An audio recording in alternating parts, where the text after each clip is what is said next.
tonight, and I'm honored to have been asked to be this. It's very emotional for me. I've read it to myself 100 times, nothing. Now get up here. I'm honored to have been asked to be the Survivor Chair for this year's Making Strides event. 13 years ago, shortly after my 32nd birthday, I was diagnosed with breast cancer. For those of you trying to do the math, I'm 29. I used to think, like many women in their early 30s, that I was invincible. Well, on July 13, 2000, my theory was blown right out of the water. I was home one Sunday afternoon painting my bathroom. When I was finished, I undressed to take a quick shower. As I glanced in the mirror, I noticed a lump on the top of my right breast. That was the first time I had seen it. It's as though it had come out of nowhere. I was very taken aback. I had never seen anything like this before. Not knowing what to do, I quickly called my parents on their cell phone because I knew they were out. As to not alarm them, I asked them if they'd come over and check out my freshly painted bathroom.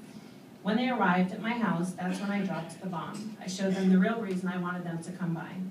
I don't think I've ever seen that look on my mom's face before, but just as she had done all my life, she assured me it was nothing. You'll be fine, call the doctor in the morning. The following morning, I called my gynecologist's office and took their first available appointment, which was the following day.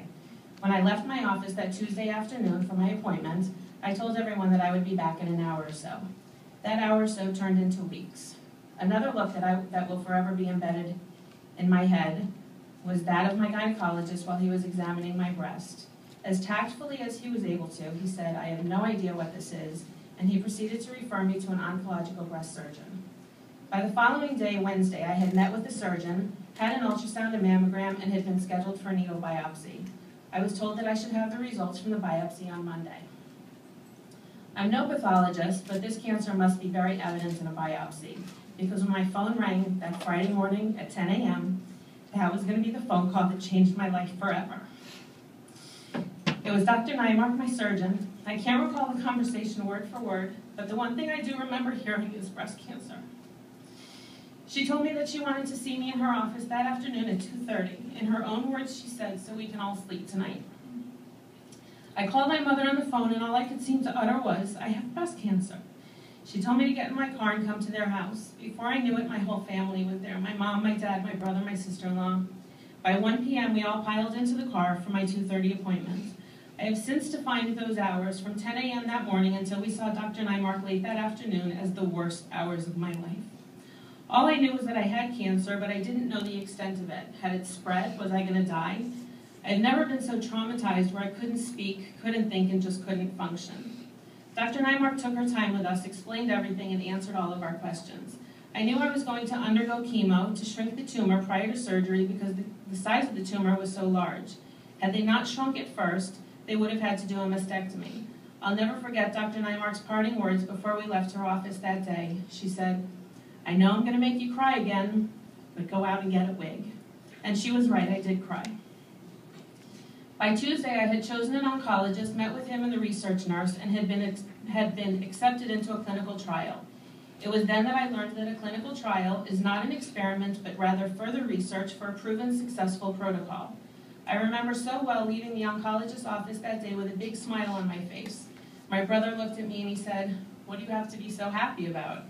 And I remember saying, "I'm so happy because he didn't give me any more bad news. You can only take so much bad news." It was at that moment that I realized I was okay with the situation. I had a game plan and I was going to make the best of it. I went home and packed my bags for a good 9 months and moved back home with my mom and dad. My parents thought they had gotten rid of me years before, not the case at all. One night, my brother, sister-in-law, niece, and nephew came over for dinner. After dinner, my brother went out to the car and came back with a beautifully wrapped gift box. On the card, they wrote, "We wanted to get you something that you could look at every day and know how much we love you." I don't mind telling you that I sobbed uncontrollably as I read the card. I opened the box only to find the most beautiful Cartier watch. The first thought that came to my mind when I saw Cartier was they weren't telling me everything. Without sounding too morbid, I thought for sure I was dying, and then they would just go return the watch. It took a few minutes to calm me down, but they assured me that I wasn't in fact dying. I now refer to that watch as my booby prize. Soon after, my employer set me up with a home office, and I was ready to go. 4 chemos, each one 3 weeks apart, surgery consisting of a lumpectomy and an axillary node dissection, 4 more chemos, and 5 weeks of radiation. Unbeknownst to my employer, I scheduled my chemos for Tuesdays, knowing I'd have the rest of the week to recuperate and be feeling good by the time the weekend rolls around. Every time I arrived at the hospital for chemo, one of the 2 private rooms in the infusion area was waiting for us. The nurses knew that the altars traveled in packs. Chemo had become a family affair. Sometimes even my little niece and nephew joined us. Being of the Jewish religion, my family knows how to turn any event into a party. All it takes is food. And sometimes we bring enough food for everyone. Ask anyone and they will tell you I champed it. I can't tell you how many times someone would say to me, I could never go through what you're going through. Well, we're not given a choice when it comes to this type of situation. Certainly no one called and asked if I'd be okay with it. I had to make a decision to either rise to the occasion or roll over and play dead. I chose to make the best of it. A few days after my surgery, Dr. Neymar called me with a pathology report. She explained that there was no trace of malignancy in the tissue she removed, nor in the lymph nodes she took out. The only response I could think of at that moment was, well then can you put it all back? I consider myself very lucky, so lucky in fact that I make it my business to advise and educate women on the importance of breast cancer awareness. It's amazing the response you get when you tell your friends that you have cancer. They start to cry and then you have to coddle them and tell them it's going to be okay, not to worry. Is that how it's supposed to be? Me telling them everything's going to be okay? I truly believe that I owe my recovery to an amazing team of doctors as well as an unsurpassed support system consisting of my amazing family, friends, and the American Cancer Society.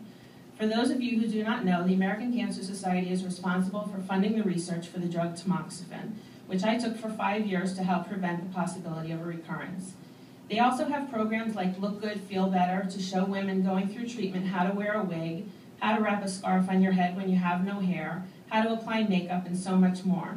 I know those things sound simple, but I am here to tell you when you have no hair, no eyebrows, and have never worn a wig before, those things are crucial and essential. The American Cancer Society also has a program for women going through treatment for breast cancer called Reach to Recovery. Reach to Recovery actually sent a breast cancer survivor to my home to talk to me and help me understand what to expect during treatment and after surgery recovery. These things may sound insignificant, but when you're placed in such a situation as being diagnosed with breast cancer, to know that there is someone to help guide you through it so you're not alone, that's huge. At this very moment, the American Cancer Society is funding research for the CPS-3 study. I encourage everyone who has not been affected by cancer to sign up for this study so we can save lives and celebrate more birthdays.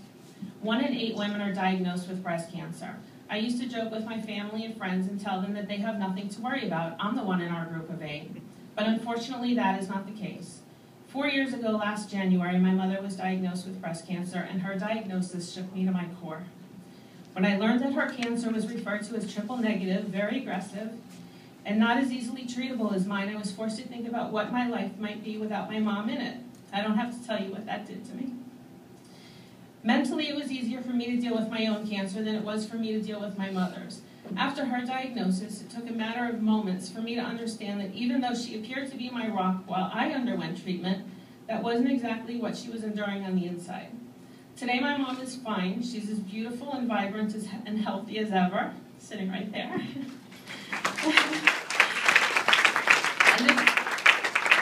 if cancer has taught my family anything at all, we've learned to celebrate the good times. In addition to my mom, over the last few years, I've had to hear from a few of my close friends that they too have been diagnosed with this dreaded disease. As treatable as breast cancer has become over the last several years, it's never easy to hear. Why do I stride, you ask? I started doing Making Strides over 10 years ago. Every Making Strides Against Breast Cancer walk is powerful and inspiring opportunity to unite as a community to honor breast cancer survivors, raise awareness about steps we can take to reduce the risk of getting breast cancer, with more breast research, information and services, and access to mammograms for women who need them. It is the one time of the year that I ask everyone I know to rally for the cause. The response I get is amazing. Friends and family, and even strangers, are always eager to offer their help. It's almost impossible these days to come across an individual who has not been affected in some way or another by cancer. A few years back, I recruited my company I work for. At first with one dealership and eventually with all of our stores. This year, my company, the Craig's Inn Automotive Group, is an official sponsor for the events. We are Team Lexus of Pembroke Pines, Team Lexus of North Miami, Team Toyota of Hollywood, and Team Acura of Pembroke Pines. Last year, cumulatively, we raised almost $6,000. When my mom was diagnosed, I was able to see the fruits of our label firsthand with the advancements in treatment for breast cancer. I was also able to see how medical technology had progressed over the last several years with new medicines that were developed to combat the side effects of chemo. In addition, there is now genetic testing available which tells us our risks for different types of cancers. Those genetic tests give us knowledge, and knowledge is power. Over 40,000 lives will be lost this year to breast cancer. I urge you, no matter your age, be aware of your body.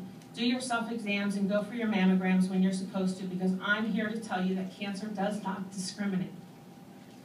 Remind the people you love to do the same. It's all about early detection, and that is why I am here today. Thank you all for being here today, and a special thank you to Phyllis Pittman for your support and constant encouragement over the last several years. I would also like to acknowledge Eric Stagg, right here. Eric did the survivor photo shoot. I'm sure that you all saw the pictures that were up on the montage. Eric, his tireless efforts, you know, as breast cancer survivors, we are the worst when it comes to taking pictures, and he did a fabulous job on those pictures, and I really wanted to say thank you to him.